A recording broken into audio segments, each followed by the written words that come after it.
Halo teman-teman, kembali lagi bersama saya di Antimi Film. Kali ini saya akan menceritakan sebuah film berjudul Ip Man 2 yang dirilis pada tahun 2010. Pada seri kedua ini akan mengisahkan tentang perjuangan Ip Man yang membuka sekolah Wing Chun dan harus berduel melawan para master kungfu sebagai syaratnya.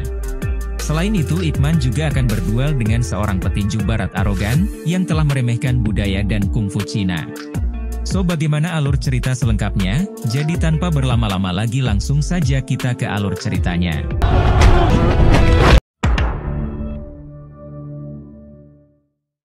Di awal film kita diperlihatkan kepada Ip Man dan keluarganya yang berhasil dibawa Kuan dari Foshan ke Hong Kong.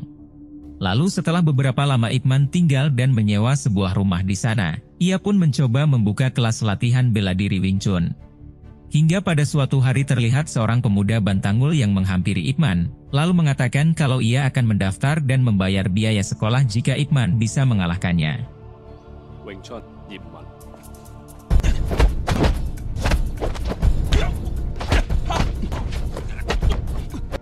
Sampai akhirnya pemuda yang bernama Wong itu pun kewalahan, tak berdaya dan tidak bisa mengalahkan Ip Man.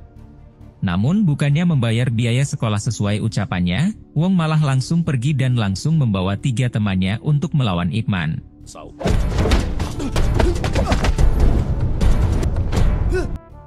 Setelah Ip Man berhasil mengalahkan mereka, kini Wong pun langsung bersujud, lalu meminta Ip Man untuk menjadikannya murid. Begitu juga dengan ketiga teman Wong yang ikut bersujud karena mereka juga ingin menjadi murid dari Ip Man. Sampai semenjak saat itu Ip Man pun mengangkat mereka menjadi murid, lalu mulai melatih mereka mengenai teknik dasar dari Wing Chun. Pada suatu hari ketika Ip Man dan para murid sedang berlatih, terlihat 5 pemuda datang dan ingin berlatih Wing Chun kepada Ip Man. Ternyata mereka adalah teman-teman dari Wong, sehingga kini Ip Man mempunyai cukup banyak murid yang ingin belajar Wing Chun kepadanya. Dan meskipun jumlah murid Ip Man tidak seberapa, namun ia tetap bersyukur karena bisa mendapatkan uang dari hasil pelatihannya. Pada malam harinya ketika Ip Man hendak membeli roti, ia melihat kalau teman lamanya yang bernama Chun sedang dikejar-kejar karena mencuri ayam di sebuah restoran. Kemudian Ip Man pun segera mengejar dan membayar ayam itu, lalu mengejar Chun bersama dengan anaknya. Dan diketahui kalau kini Chun menjadi gila, akibat tertembak tentara Jepang yang tepat mengenai kepalanya. Bahkan karena hal itu kini Chun tidak mengenali siapapun, termasuk Ip Man sendiri yang sebagai sahabat dekatnya. Keesokan harinya ketika Wong sedang memasang poster perguruan, tiba-tiba ada seseorang yang sengaja menutup posternya dengan perguruan lain. Sampai karena itulah salah seorang murid dari perguruan Hang pun datang, lalu terjadilah duel yang cukup sengit. Setelah berhasil memojokkan lawan yang so bang jago ini, tiba-tiba saja 3 temannya murka lalu langsung menghajar Wong. Bahkan mereka juga datang menemui Ip Man, lalu meminta tebusan karena Wong telah melukai teman mereka. Lalu Ip Man pun dengan tenang datang ke pasar ikan dan bermaksud untuk membebaskan Wong alias muridnya. Namun ketika Ip Man sampai dan meminta untuk dipertemukan dengan guru mereka, tiba-tiba saja mereka langsung menyerang Ip Man.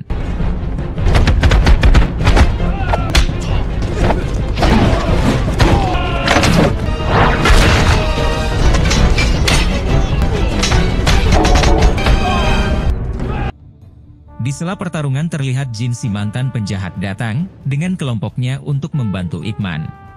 Lalu saat Jin hendak menyuruh Ip Man pergi, tiba-tiba saja guru Hang dan seorang polisi bernama Fat Bo datang bersama puluhan murid lainnya. Setelah Ip Man menjelaskan dan guru Hang mengetahui akar permasalahannya, ia pun mengatakan kalau ada syarat dan aturan yang harus Ip Man penuhi jika Ip Man ingin membuka perguruan kungfu di kota ini. Di mana syarat tersebut adalah membayar iuran setiap bulan, dan juga melawan para master kungfu lainnya yang sudah sangat ahli.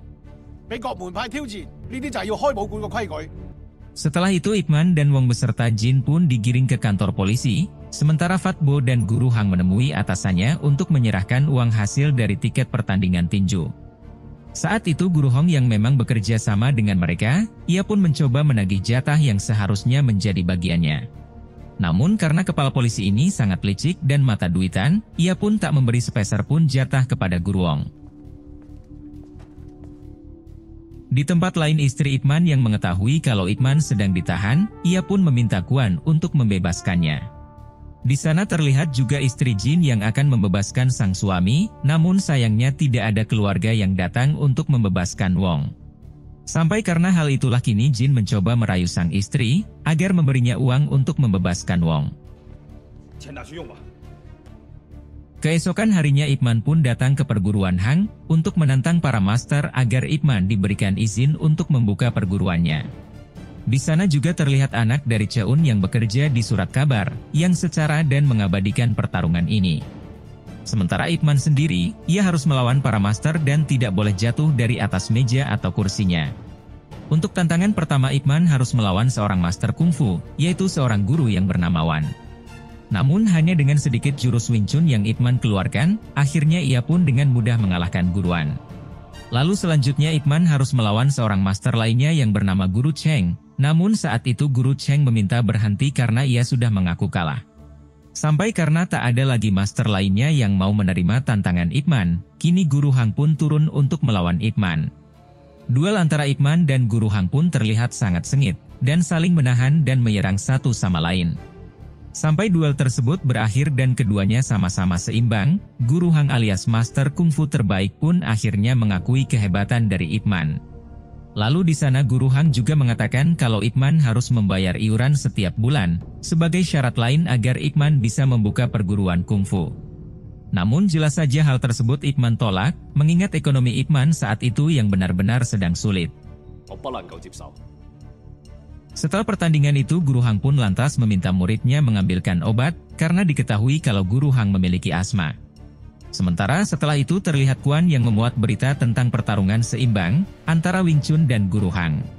Hingga karena berita surat kabar itu menyebar dengan cepat, sehingga menarik banyak pemuda yang menginginkan belajar Wing Chun dari Ip Man. Namun saat itu murid-murid Guru Hang malah membuat keonaran, sampai murid Ip Man yang murka terpancing dan terjadilah keributan antara mereka.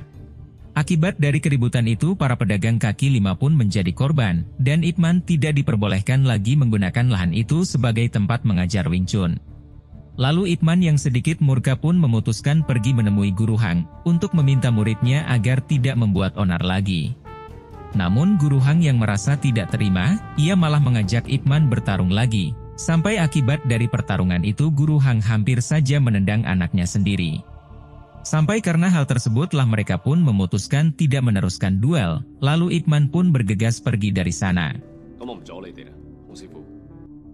Tak lama dari itu setelah murid-murid Ip Man mengantarkan alat latihan mereka, mereka pun lantas pamit pulang untuk beristirahat. Saat itu Wong yang merasa kalau dirinya lah yang menjadi penyebab semua ini, ia pun bersujud dan meminta maaf kepada Ip Man. Namun Ip Man yang memang seseorang yang sangat bijaksana, ia tidak pernah menyalahkan siapapun lalu memberi sedikit nasihat kepadanya.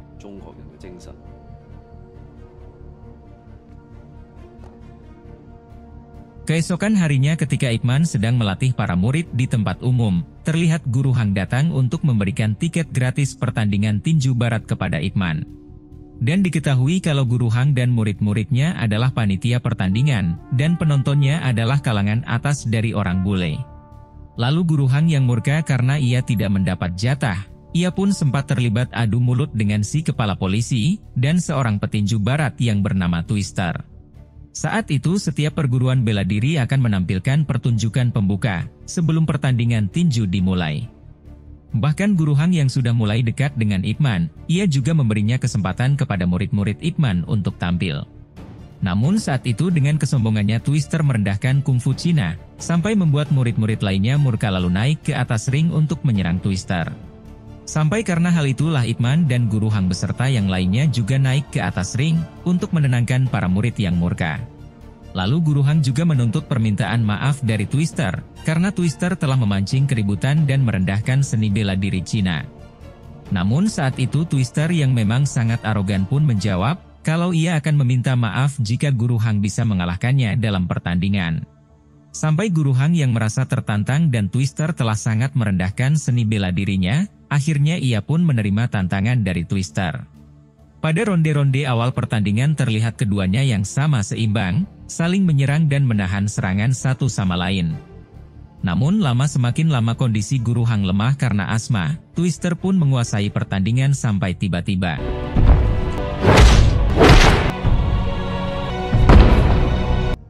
Sampai akhirnya Guru Hang pun harus tumbang, hingga ia tewas seketika. Lalu saat hari persemayamannya, terlihat Ip Man yang datang untuk memberikan penghormatan terakhir kepadanya. Selain itu berita kematian Guru Hang juga menyebar dengan cepat, dan ditulis di surat kabar milik Kuan. Sampai karena hal itulah kini Kuan pun harus ditangkap, dan ditahan oleh polisi barat yang korup ini. Saat acara konferensi pers Twister menantang kembali orang Cina, untuk melawannya di pertandingan selanjutnya. Ia bahkan meremehkan arti dupa sebagai penanda waktu, sampai tiba-tiba saja Ip Man muncul dan langsung menantang Twister. Sebelum pertandingan berlangsung, Ip Man menitipkan anak dan istrinya yang sedang hamil tua, sementara Ip Man sendiri akan fokus berlatih dan mempersiapkan diri untuk melawan Twister. Di balik itu kini Fat Bo pun mendukung Liang untuk memberitakan tantangan Ip Man kepada petinju barat yang sangat balaga itu, dan mereka sekarang bekerja sama untuk menghancurkannya. Lalu selain fokus latihan, Ip Man juga sesekali mengunjungi sahabatnya Chun dan memberinya makanan. Sementara istri Ip Man yang mulai merasa akan melahirkan, ia sempat melarang anaknya untuk tidak memberitahu Ip Man ayahnya. Singkat cerita, hari pertandingan pun akan segera, dan Twister mendapat dukungan dari kalangan bule yang menghadiri arena. Sementara Ip Man sendiri, ia mendapat dukungan dari semua perguruan kungfu dan warga Cina yang hadir. Pada ronde awal Ip Man terlihat sangat kewalahan dengan serangan Twister, sampai beberapa kali ia terlempar ke pojok ring. Selain itu pertandingan ini juga sangat sensasional, karena diperdengarkan di seluruh radio Republik Cina. Istri Ip Man dan sang anak serta yang lainnya juga ikut mendengarkan, dan berharap kalau Ip Man bisa mengalahkan Twister.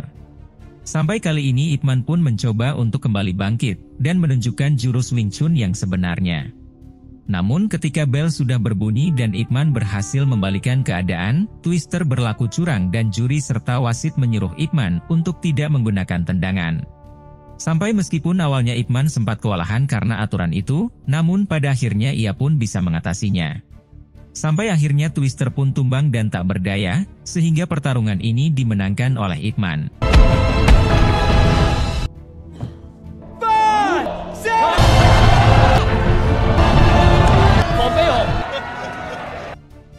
Setelah itu Ip Man pun memberikan sebuah pernyataan, kalau ia tidak bermaksud menunjukkan kungfu Cina itu lebih hebat dari tinju barat. Namun ia hanya memperjuangkan martabatnya, dan berharap kalau mulai saat ini orang Cina dan barat bisa saling menghormati. Sampai karena pernyataan itulah kini orang-orang barat pun memberi Ip Man tepuk tangan, lalu Ip Man segera bergegas pergi menemui istrinya.